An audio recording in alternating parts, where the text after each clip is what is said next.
vidéo pour faire son cartable. Bah écoutez, j'ai mis du temps à réaliser que c'était utile, mais ouais.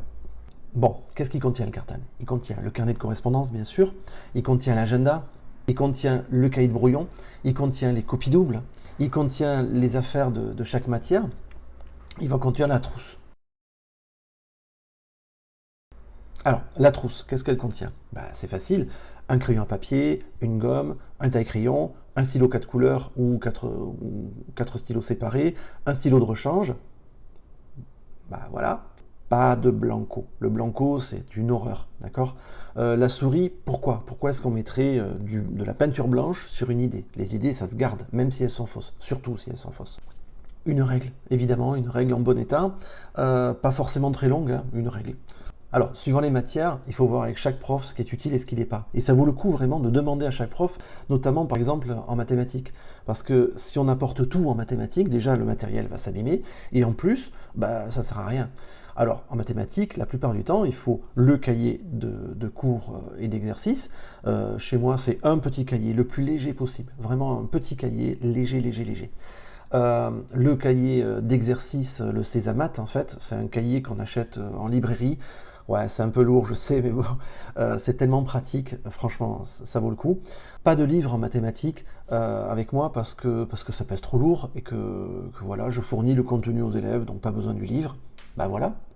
Ah si, il y a peut-être aussi les affaires de géométrie. Mais là, c'est à moi de dire à l'élève, pour la prochaine fois, apportez les affaires de géométrie. Et ce sera écrit dans l'agenda. Donc, éventuellement sur Pronote. La calculatrice aussi, rarement, parce que c'est lourd, c'est lourd. Avant, je demandais à la voir, mais c'est trop lourd. Alors, ce moment où on fait le cartable avec les parents, il est super important parce que c'est un moment d'échange. Je vois que demain tu as mathématiques. Ah ouais, c'est vrai, tu as le contrôle. On l'a travaillé pendant une semaine. Ah ouais, écoute, franchement, tu as fait un super boulot. J'ai vu, tu m'as récité des leçons, tu as refait tes exercices, tu me les as montrés, tu as fait tout ce que voulait ton prof. Franchement, tu as fait un super boulot, je suis fier de toi. Maintenant, la note, rien à faire. Bravo, bravo, bravo. Par rapport aux oublis aussi, c'est important de faire le cartable avec les parents parce que du coup, si on oublie une affaire, eh ben, papa ou maman, bah, il a oublié aussi. Et ça, mine de rien, ça enlève beaucoup de pression. Faire le cartable avec ses parents, ça permet aussi de vérifier le bon état des affaires. Votre enfant, quand il rentre de cours, il a plein de choses à vous raconter, des choses super passionnantes. Pas toujours. Et en fait, il ne pensera pas à vous dire que tiens, le compas, au fait, bah, il marche plus, que la règle elle s'est cassée, que le stylo, bah, il fonctionne plus, enfin, etc., etc. Encore une chose, le cartable, quand l'élève est au collège, c'est son territoire. C'est important, c'est un domaine privé qui est vraiment important. Il serait embêtant que cette zone devienne une zone privée aussi à la maison.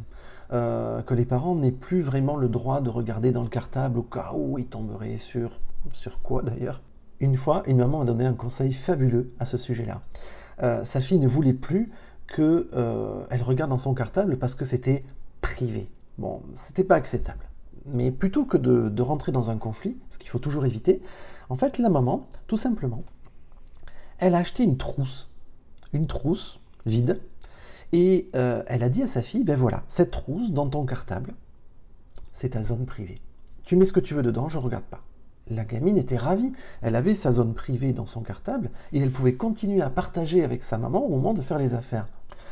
Bon, tout ce que je dis, ça prend du temps. Faire le cartable, c'est l'affaire de 5 minutes. Mais si on a 2, 3 enfants, bah 5 minutes, plus 5 minutes, plus 5 minutes, plus les autres choses à faire, il y a beaucoup de parents qui ont du mal. Vous ferez bien les choses. Même si vous ne respectez pas ce que je dis, vous ferez bien les choses. L'important, c'est d'essayer de faire au mieux. Et ça, les enfants, ils le voient. Bref, j'espère que cette vidéo vous aura été utile. Si c'est le cas, mettez un like. Si vous avez des commentaires à faire, faites-le, je serai très intéressé par vos petites astuces, par vos idées, par des choses que j'aurais éventuellement oubliées, c'est possible. Et à bientôt, au revoir.